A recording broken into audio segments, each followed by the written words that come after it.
Capsicum పాలకూర అన్నం తయారు చేసుకోవడానికి కావాల్సిన పదార్థాలు ఏంటో చూసిద్దామా. క్యాప్సికం పాలకూర అన్నం తయారు చేసుకోవడానికి కావాల్సిన పదార్థాలు: నూనె 4 టేబుల్ స్పూన్లు, జీలకర్ర 1 టేబుల్ స్పూన్, అల్లం ముక్కలు కొద్దిగా, పచ్చిమిరపకాయలు 4, మొక్కజొన్న గింజలు 1 కప్పు, క్యాప్సికం ముక్కలు 1 కప్పు, పాలకూర 1 కప్పు, ఉప్పు తగినంత, గరం మసాలా 1/2 టేబుల్ స్పూన్, మిరియాల పొడి 1/2 టేబుల్ స్పూన్, ఉడికించుకున్న కొర్ర బియ్యం 1 కప్పు, నిమ్మరసం 1 టేబుల్ స్పూన్. క్యాప్సికం పాలకూర అన్నం తయారు చేసుకోవడానికి కావాల్సిన పదార్థాలన్నీ కూడా సిద్ధంగా ఉన్నాయి. అయితే ఇది మనం 2-3 రకాలుగా చేసుకోవచ్చండి. అంటే పాలకూర అలాగే క్యాప్సికం స్టాండర్డ్. ఇది మనము మీరు వైట్ రైస్ తింటే అలాగైనా తీసుకోవచ్చు, దంపుడు బియ్యంతో తీసుకోవచ్చు, ఇలా సామలు, కొర్రలు, గోధుమ రవ, ఇలా ఏదంటే మనము దేంతో అయితే తింటున్నామో అది మనం వేసుకొని హాయిగా చేసేసుకోవచ్చు. ఇక క్యాప్సికం అనేది నాకు చాలా చాలా ఇష్టమైనటువంటి కూరగాయల్లో ఒక కూరగాయ అనమాట. ఎందుకంటే అది ఆరోగ్యానికి కూడా మంచిదండి. విటమిన్ సి చాలా అధికంగా ఉంటుంది దాంట్లో. దాని ద్వారా ఏంటి అంటే రోగ నిరోధక శక్తి చాలా బాగా పెరుగుతుంది, అదొకటి. ఆ తర్వాత ఇందులో మనకు ఫోలేట్ ఎక్కువగా ఉంటుంది, విటమిన్ బి కూడా ఎక్కువగా ఉంటుంది. విటమిన్ బి ఎందులో అయితే ఎక్కువగా ఉంటాయో అప్పుడు మన గుండె ఆరోగ్యం అనేది చాలా బాగా మెరుగుపడుతుంది. అంటే కొలెస్ట్రాల్ తగ్గించడం, అంటే గుండెకి సంబంధించి మనకు కొన్ని ఎలిమెంట్స్ ఉంటాయి. సో వాటిని చక్కగా సమపాళాల్లో పెట్టి దాన్ని బాగా బూస్టప్ చేయడానికి మనకు విటమిన్ బి చాలా బాగా ఉపయోగపడుతూ ఉంటుంది. ఇదేంటి అంటే మనకు క్యాప్సికం అనేది ఒక చిన్న డైట్లో యాడ్ చేసుకునేటువంటి ఒక ఆహార పదార్థం. తద్వారా ఏంటి అంటే ఫ్యాట్ తగ్గుతుంది, మనం బరువు కూడా చాలా ఈజీగా తగ్గుతాం. ఇది మనకు ఈ క్యాప్సికం అనేది ఏ విధంగా వాడుకున్నా కూడా క్యాన్సర్ కారకాలు తగ్గించే విషయంలో కూడా మనకు క్యాప్సికం చాలా బాగా ఉపయోగపడుతూ ఉంటుంది. ఇందులో యాంటీ ఆక్సిడెంట్స్ ఉంటాయి, యాంటీ బ్యాక్టీరియల్ ఉంటాయి. ఇంతకుముందు మనం అనుకున్నట్టు విటమిన్ సి వల్ల మనకు రోగ నిరోధక శక్తి కూడా చాలా బాగా పెరుగుతూ ఉంటుంది. ఇలా ఇన్ని రకాల ఉపయోగాలు ఉన్నాయి. అండ్ దాంతోపాటు పాలకూరను కూడా కలుపుతున్నాం. ఇంకా పాలకూరలో ఎన్ని ఉన్నాయో మీ అందరికీ తెలిసిందే కదా. పాలకూర అంటే కంటికి చాలా మంచిది, జుట్టుకు చాలా మంచిది, చర్మానికి చాలా మంచిది, జీర్ణక్రియకు చాలా మంచిది. ఇలా మనకు చక్కటి క్యాప్సికము, ఎంతో ఆరోగ్యకరమైన పాలకూర, ఈ రెండింటిని కలిపి మనము ఈ అన్నం తయారు చేసుకుంటున్నాము అంటే ఇంకా అసలు చాలా చాలా మంచి వంట అన్నట్టు అనమాట ఇది. అండ్ ఇది మనకి ఏంటి అంటే చక్కగా మనము చిరుధాన్యాలు వాడుకుంటున్నాం కాబట్టి ఇంకా మంచిది మామూలు కన్నా కూడా. ముందుగా స్టవ్ వెలిగించేసుకుందాం. నాకు తెలిసి ఇది బాక్సుల్లో, మనకి లంచ్ బాక్స్లలో పెట్టుకున్నా బాగుంటుంది. మనం ఎక్కడికైనా వెళ్తున్నప్పుడు ఒక మోతాదులో ప్యాక్ చేసుకొని వెళ్ళాలి అనుకున్నప్పుడు, మీరు డైట్లో ఉన్న వైట్ రైస్లు అలాంటివి వద్దనుకున్నప్పుడు కూడా దంపుడు బియ్యంతో కూడా చేసుకొని మీరు హాయిగా వెళ్ళిపోవచ్చు. ముందుగా కాస్త నూనె వేసేసుకుందాం. చాలా సులభం అండి. మనకు క్యాప్సికం కూడా ఎక్కువ వేగాల్సిన అవసరం లేదు. అలాగే ముందుగా ఇలా కొర్రలు ఉడికించుకొని సిద్ధంగా పెట్టుకున్నాను. ఆ తర్వాత స్వీట్ కార్న్, క్యాప్సికం ఇవన్నీ కూడా మన ఇంట్లో ఉండేవి. అయితే ముందుగా నూనె పోసేసుకున్నాం కాబట్టి పోపు దినుసుల్లో భాగంగా ఇది అన్నం లాగా అనుకున్నాం కదా, అందుకు ఆవాలు అలా ఏం వేయకుండా జీలకర్ర మాత్రం వేస్తున్నాను. మనం ఇది ఏంటంటే ఒక పులావ్ లాగా చేసుకుంటున్నాం కాబట్టి ఆవాలు, ఇతర పప్పులు ఏం వేయట్లేదు, కేవలం జీలకర్ర మాత్రమే వేశాను. ఆ తర్వాత చక్కగా ఘాటుగా ఉండడానికి అల్లం ముక్కలు,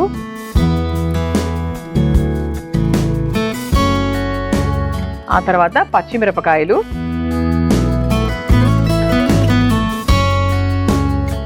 ఇది ఒకసారి వేయించేసుకుందాం.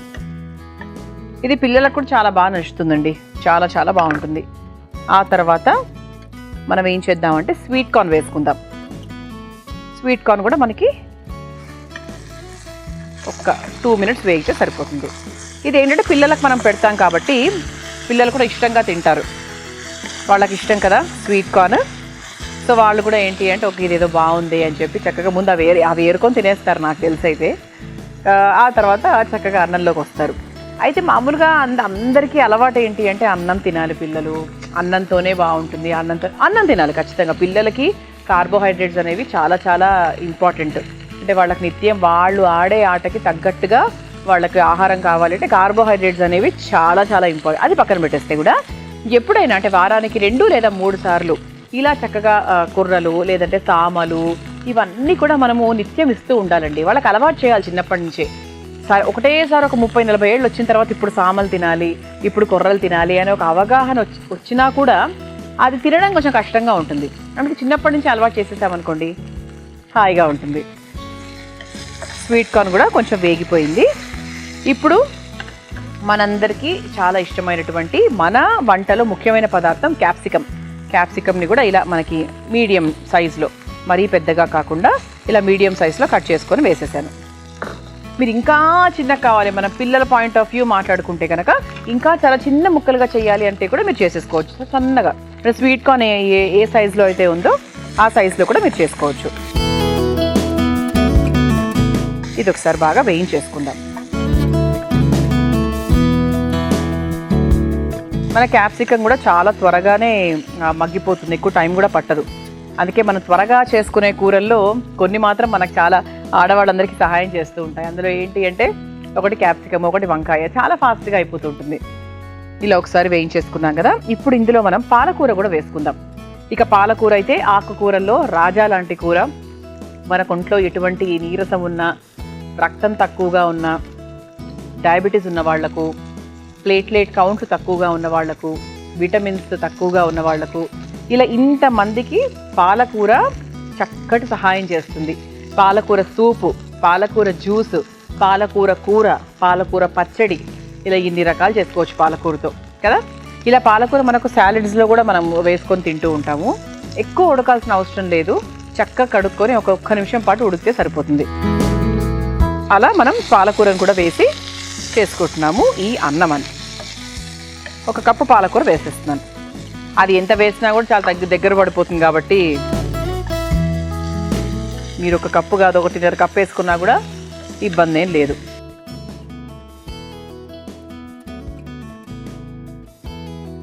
ఒకసారి బాగా కలిపేసుకొని ఇప్పుడు ఉప్పు వేసుకుందాం. ఎందుకంటే మన క్యాప్సికం ముక్కలు అది బాగా మగ్గాలి కాబట్టి కాస్త దీనికి సరిపడా ఉప్పు. చాలామంది ఏం చేస్తూ ఉంటారంటే ముఖ్యంగా వేసవి కాలంలో ఈ కొర్రలు అవన్నీ రాత్రిపూట మజ్జిగలో కొంచెం నీళ్ళు వేసేసి నానబెట్టేస్తారు సద్దన్నంలాగా. అది మర్నాడు ఏమవుతుందంటే బాగా దగ్గర పడుతుంది. దాంట్లో కావాలంటే ఇంకొంచెం మజ్జిగ వేసుకొని చక్కగా ఉప్పు కలిపేసుకొని తినేస్తూ ఉంటారు. కానీ చాలా మంచిదండి. ముఖ్యంగా జొన్నలు, కొర్రలు, సామలు డయాబెటీస్ ఉన్న వాళ్లకు చాలా చాలా బాగా హెల్ప్ చేస్తూ ఉంటుంది. అంటే వాళ్ళ లెవెల్స్ అనేవి మన కళ్ళకు కట్టినట్టుగా డ్రాస్టిక్గా డౌన్ అయిపోతూ ఉంటాయి. ఒక్కొక్క లెవెల్లో ఉన్నప్పుడు చాలా అందరూ భయపడి వెంటనే ఇవి స్టార్ట్ చేసేస్తూ ఉంటారు. అలా క్రమేపీ తగ్గిపోతూ ఉంటుందన్నమాట. అందుకే ఏంటంటే వీళ్ళకి ఇప్పుడు ఇలాంటివన్నీ రోగాలు ఉన్న వాళ్ళకి, డయాబెటీస్ ఉన్న వాళ్ళకి, థైరాయిడ్ అట్లా ఏం లేదండి. ఇప్పుడున్నటువంటి జనరేషన్లో అవి రాకుండా ఉండడానికే మన prevention is better than cure. వచ్చిన తర్వాత కన్నా కూడా రాకుండానే ముందు చూసుకోవాలి. ఇది ఒకసారి కలిపేసుకున్నాం కాబట్టి ఇప్పుడు మనం ముందు పొళ్ళు వేసేసుకుందాం. కొంచెం మిరియాల పొడి, ఆ తర్వాత కొంచెం మసాలా పొడి కూడా వేసేసుకుందాం. మసాలా పొడి కూడా చక్కగా మీరు ఇంట్లో తయారు చేసుకొని పెట్టుకోవచ్చు. ముందుగా కారానికి సరిపడా మన ఘాటుకి ఎంతైతే కావాలో అంత మిరియాల పొడి, ఆ తర్వాత కాస్త గరం మసాలా పొడి. చాలా తక్కువ వేసానండి. ఒకవేళ మీరు వద్దు అనుకుంటే కూడా వదిలేయచ్చు. ఎందుకంటే పిల్లల కారం అంటారు, ఘాట్ అంటారు, తక్కువ తింటారు కారం ఎక్కువ ఉండడం వల్ల. అలా ఏమైనా అనిపిస్తే మీరు తక్కువగా వేసుకోవచ్చు. ఇది ఒకసారి కలిపేసుకున్నాం కాబట్టి ఇప్పుడు ఇందులో మనం ముందుగా ఉడికించుకొని పెట్టుకున్నటువంటి కొర్రలు ఏవైతే ఉన్నాయో అవి వేసేసుకుందాం. చక్కగా కొంచెం నూనె వేసుకొని ఉడికించుకుంటే ఇలా పొడి పొడిగా వస్తుంది.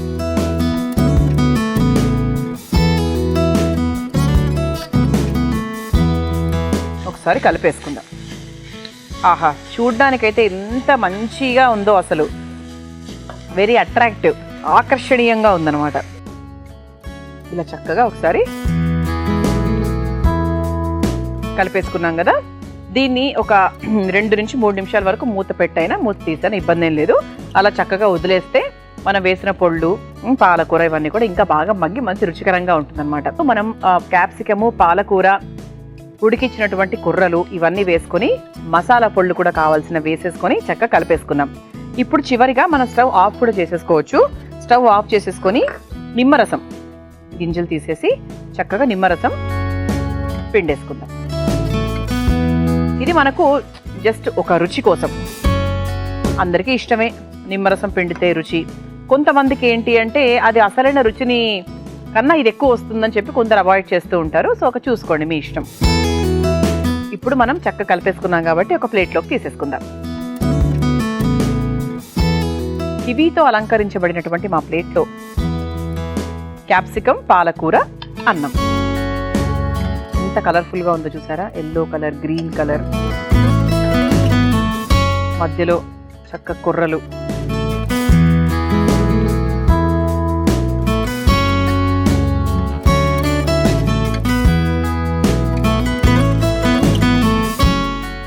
ఇలా చక్కగా చాలా రుచికరమైనటువంటి క్యాప్సికం పాలకూర అన్నం సిద్ధమైపోయింది. దీన్ని మీరు తయారు చేసుకోవాలనుకుంటే కావాల్సిన పదార్థాలు, తయారు చేసుకునే విధానం మరొకసారి చూసేద్దాం. క్యాప్సికం పాలకూర అన్నం తయారు చేసుకోవడానికి కావాల్సిన పదార్థాలు: నూనె 4 టేబుల్ స్పూన్లు, జీలకర్ర 1 టేబుల్ స్పూన్, అల్లం ముక్కలు కొద్దిగా, పచ్చిమిరపకాయలు 4, మొక్కజొన్న గింజలు 1 కప్పు, క్యాప్సికం ముక్కలు 1 కప్పు, పాలకూర 1 కప్పు, ఉప్పు తగినంత, గరం మసాలా 1/2 టేబుల్ స్పూన్, మిరియాల పొడి 1/2 టేబుల్ స్పూన్, ఉడికించుకున్న కొర్ర బియ్యం 1 కప్పు, నిమ్మరసం 1 టేబుల్ స్పూన్. క్యాప్సికం పాలకూర అన్నం తయారు చేసుకునే విధానం: ముందుగా స్టవ్ వెలిగించి బాండీలో నూనె వేసి వేడైన తర్వాత జీలకర్ర, అల్లం ముక్కలు, పచ్చిమిరపకాయలు, స్వీట్ కార్న్, క్యాప్సికం ముక్కలు, తరిగిన పాలకూర, సరిపడా ఉప్పు వేసి కలుపుకొని వేయించుకోవాలి.